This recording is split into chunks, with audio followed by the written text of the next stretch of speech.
I got no video for y'all. This Ultimatum, season 3, episode 4. Let's get into it. So, after all that last night, Chanel, Micah, Vanessa, and Dave snuck off. But if you look at Dave when Chanel was joking with that nigga last episode, he had his mouth covered and wasn't really laughing. Like, you know what I'm saying? Because that nigga was probably thinking the same thing too. But, the idea really, cemented in his head after she like joked about it, but then like off cam he probably like, yeah, you right with this. And plus, like, he was already paranoid because of Vanessa connection with Nick. So yeah, that nigga's ready to go. The thing is, like, you leaving is cool, like whatever, but you can at least let somebody know. But to sneak off without saying a word is coward shit.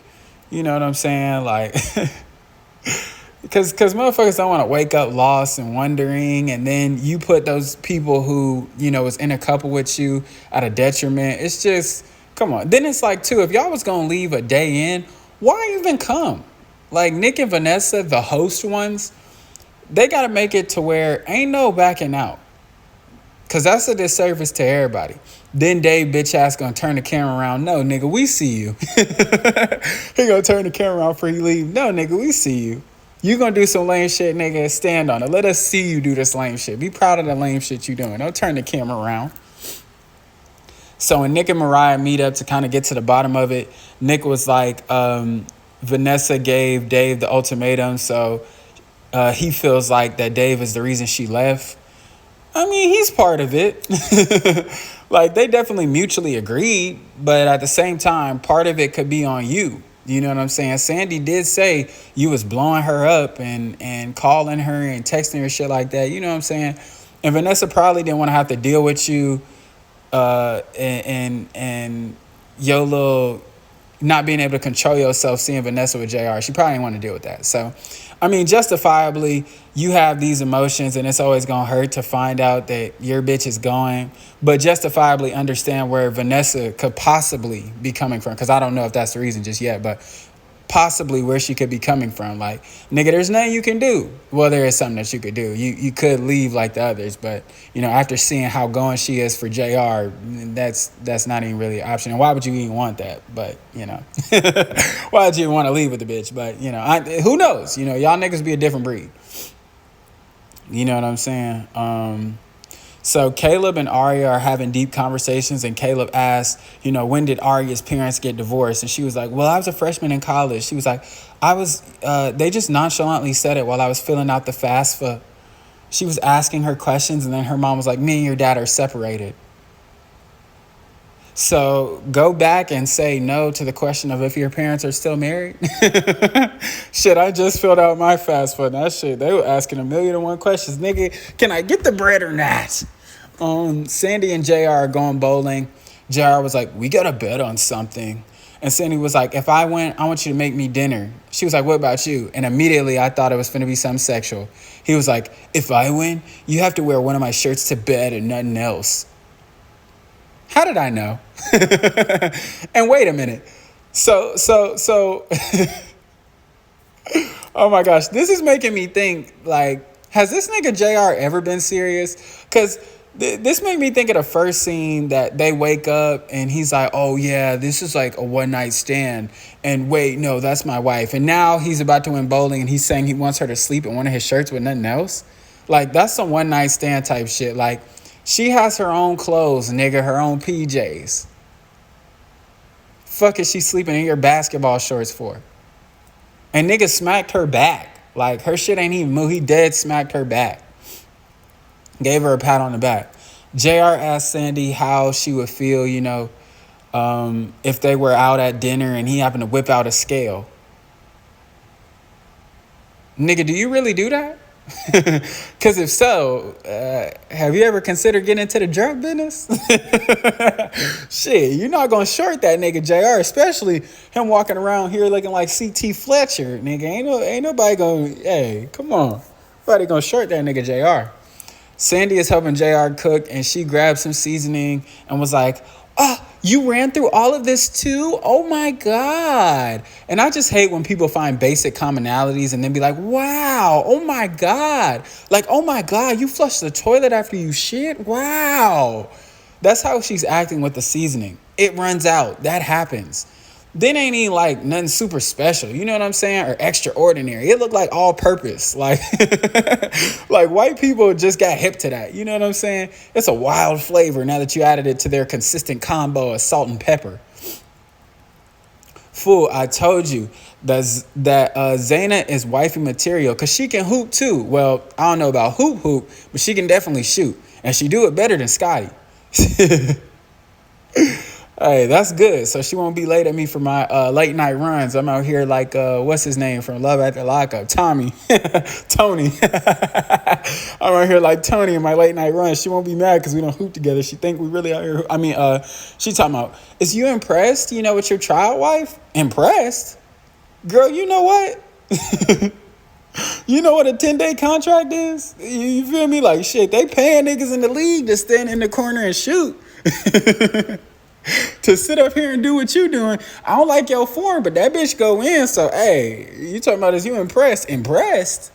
I'll be impressed once I get you an agent and we send your ass to the G League. Niggas is getting a couple M's to stand in the corner and pop that bitch. What you mean am I impressed? So she asked Scotty, what does he regret? And one thing,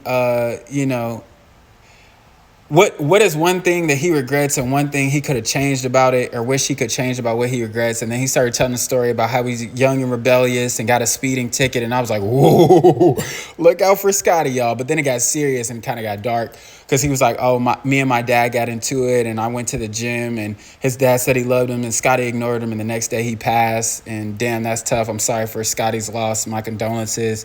And I know that lives in his head forever. And I mean, that's why you got to mend family relationships because you never know. I mean, I still don't talk to my father and I haven't brought myself to talk to him. But, it pops in my head every now and then, what if something happened to him and, we ain't talked in forever and I'm not cool with him. Like, it does linger in my mind, but I'm not to the point of like wanting to talk to him. I really am to the point of like not wanting to talk to any of my family. Like that's a story for another day, but it's just like if the day ever comes where I feel like I can talk to them, then I'll be like, yeah. But after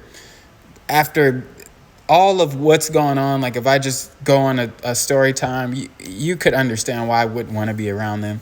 When Arya is doing a face mask, and don't get me wrong, because I hate when people do this shit. Every time that you say some shit like that, and you say something to some people, or let them know the story, or whatever, let them know what happened, they be like, oh, well, it could be worse. There's motherfuckers that are getting raped by their and it's like, yes, nigga, like, what's y'all's problem? Like, I hate people like that. Don't ever come around me and say no type bullshit like that. And I'm not talking about getting great. I'm talking about the fact of every time you tell somebody something, they always want to have a goddamn oppression Olympics. If I tell you that this made me mad to the point of not wanting to talk to my people and you think that's minor or minuscule, fine, that's cool.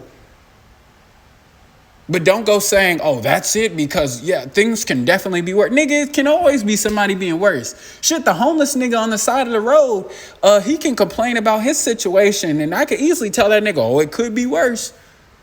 You could be there's niggas that are homeless and starving too. Well, nigga, I'm still homeless.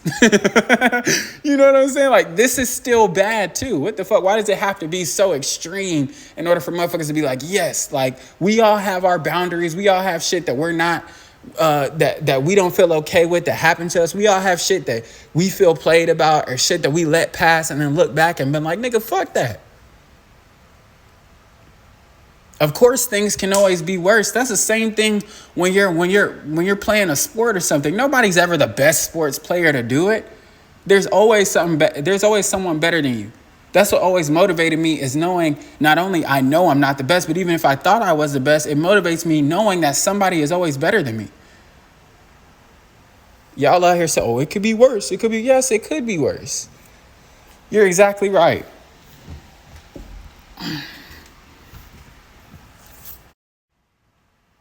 When Arya is doing a face mask for Caleb, she asked him, did he wash his face? And he said, I jumped in the pool and that's the same thing. No, my nigga, that is not the same thing.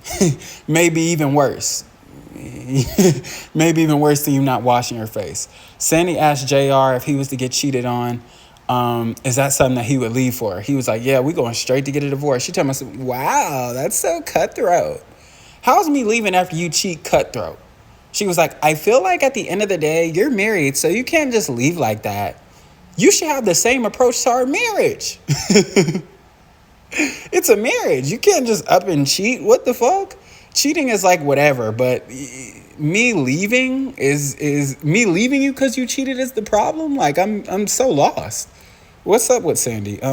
JR asked Sandy if she could be any celeb woman, who would she be? And she was like, Megan Fox. God, that's every white woman's white woman. Don't get me wrong. I seen her in Transformers, thought she was sexy in there. And it's not that I think she's ugly or anything, but like out of all the white women you could choose from, Megan Fox, you know what I'm saying? Then like she asked him, and this nigga talking about some Chris Hemsworth. Like if his fetish for white women didn't already scream self-hatred, his fascination and wanting to be like a white man did it for me. There's plenty of black celebs that, you know what I'm saying? Like, don't get me wrong. That's an odd question to even answer as a man in general. Like, I never thought about a man I wish I was, but it would be another black man if I did answer this question. All these black men out here who women love and are considered conventionally attractive, and you choose an Aussie white nigga. If that doesn't describe JR perfectly, then I don't know what else does. But anyway, y'all, don't forget to like, subscribe, share, cash your friends out.